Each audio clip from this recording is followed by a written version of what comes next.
Hey there, thanks for checking out this edition of What's Happening at Effenberger Vineyards, where we make effing good wine. Coming up in just a minute, we're going to take you on a tour of a cork factory where they actually manufacture corks that go in wine bottles. I found it fascinating. Right now, though, we're out in the vineyard where here at the end of June, we're finally getting some heat, which is good news because the season so far has been relatively mild.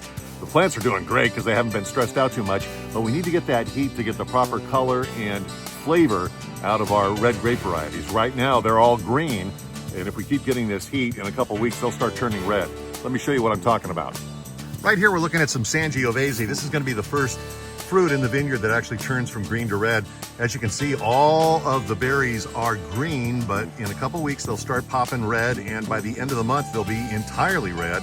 Usually these clusters get thick like this. The berries swell and the clusters get tight. And that lets me know that they're pretty much finished with their growing phase and are just about ready to color up or go through veraison.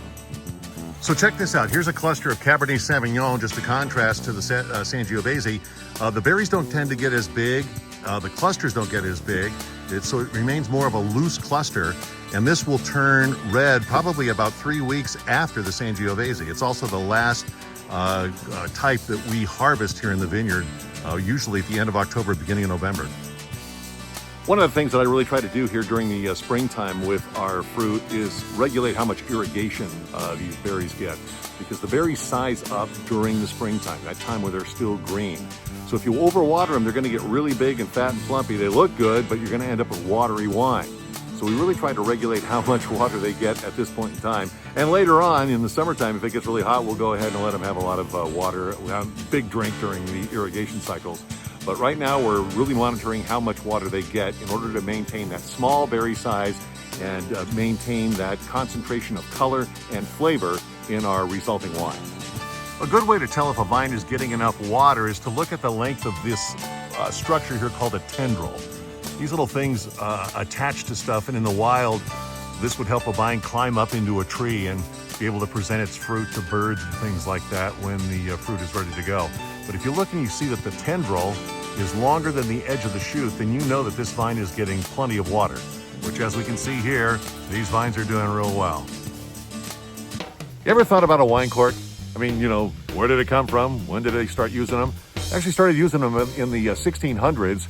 And prior to that, winemakers used to use an oil-soaked rag to seal off the top of their bottle from oxygen, because oxygen oxygenates the wine and the freshness goes away after a little bit of time if you do not have that bottle sealed up correctly.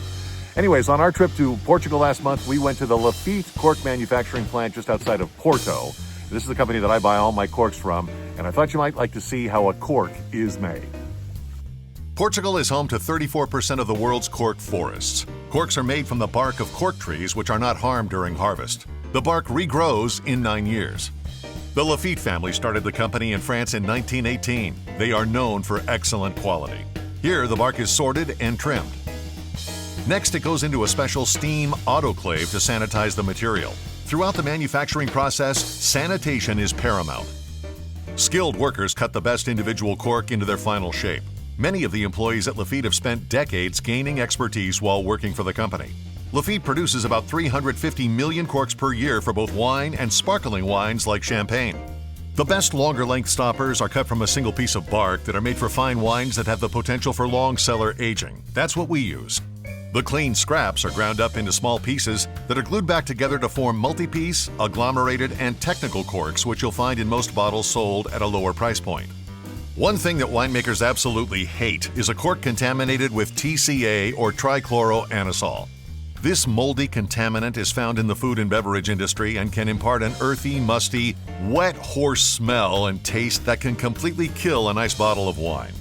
In the past, a very small percentage of corked wines were sold worldwide. Incidentally, that's why a server will offer the cork for you to smell at a restaurant. You can definitely smell a corked wine.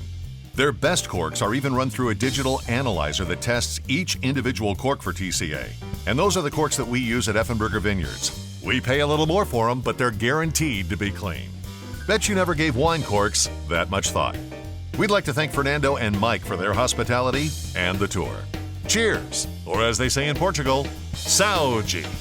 Well, there you go. Everything you wanted to know about corks and more I mean, I found it fascinating, but I'm kind of into wine, so, I guess I would, right?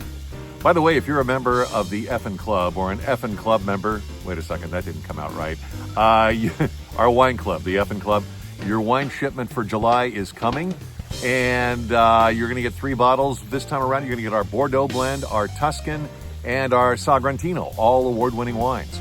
And if you are interested in checking out our club, go to our website, effenbergervineyards.com.